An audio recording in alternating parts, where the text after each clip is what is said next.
But it's common. It's a common common courtesy. thing. But at the same time, he's not. Me required to personally, do it. I don't even think you have to give a job 2 weeks notice when it's your time to resign. Where ain't no kind of worker you are. Then. Yeah. But on the flip side, for every angry white man there is in the world, we got Jesse Jackson coming out of nowhere.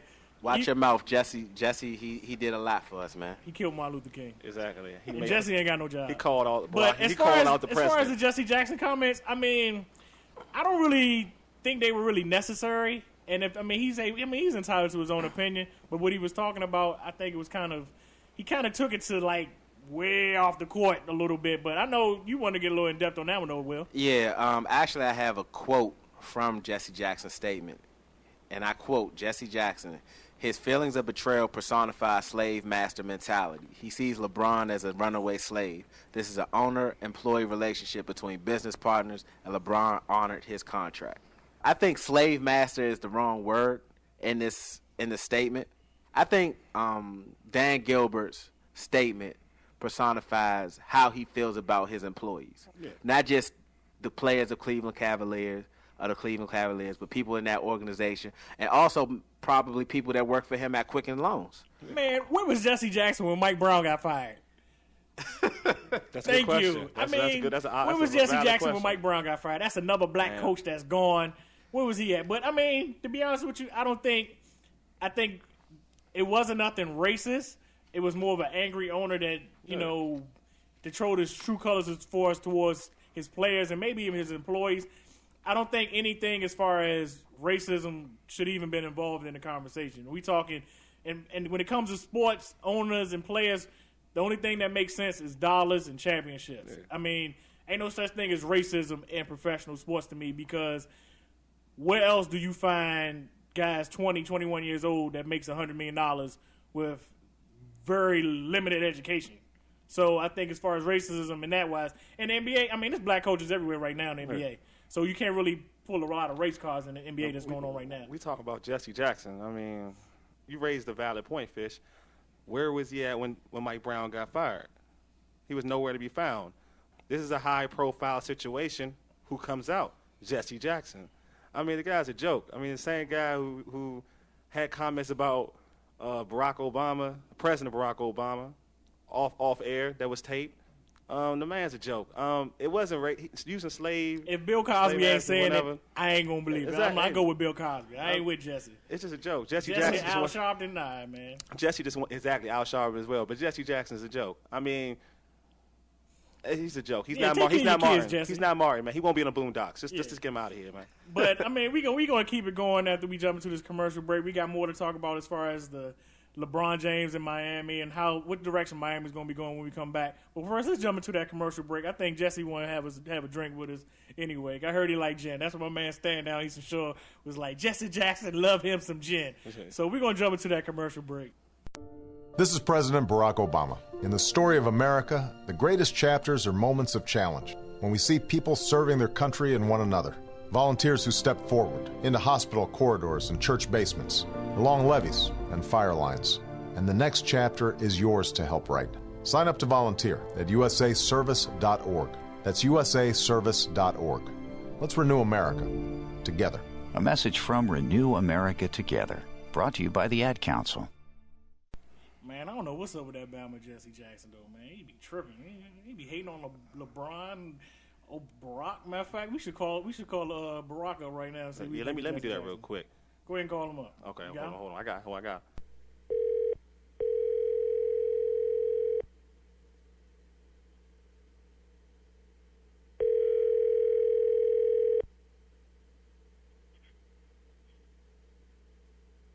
Hello? This is Wally Akinzo from the Urban Sports Scene.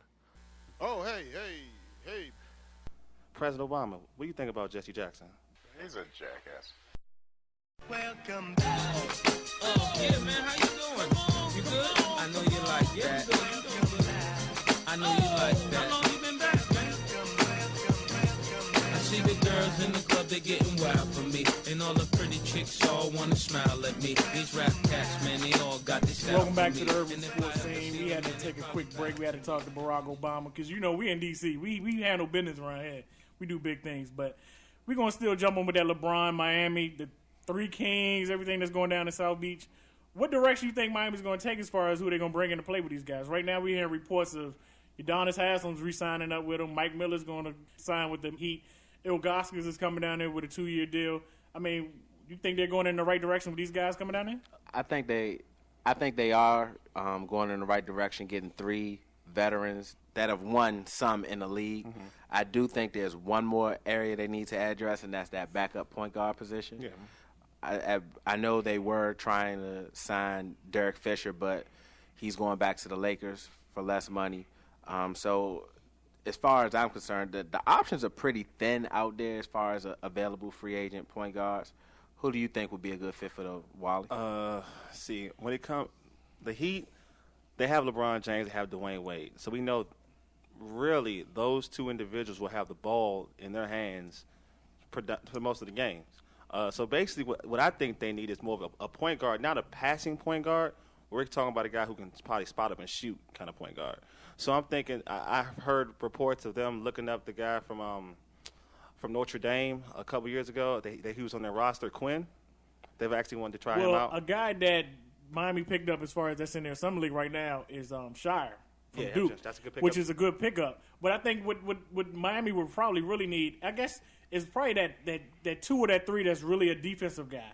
That really doesn't. His main aspect of his game isn't really as far as scoring in, but on the defensive well, that's a good. side. But look at the who they drafted in the second round. They Deshaun had Butler. Deshaun That's a Butler. good pickup. But the only thing about him is where his health is at. Where his health is at. They have defensive players that they have drafted. They have the guy from Mississippi State. I can't say his last name. Bernardo. Yeah, Bernardo. And they have big Butler. They have big guy Pittman. Yeah, I think Pittman with too him as well. is you want to get him in the best shape you can possibly can. But I think when you have just like it's like the big 3 of Boston.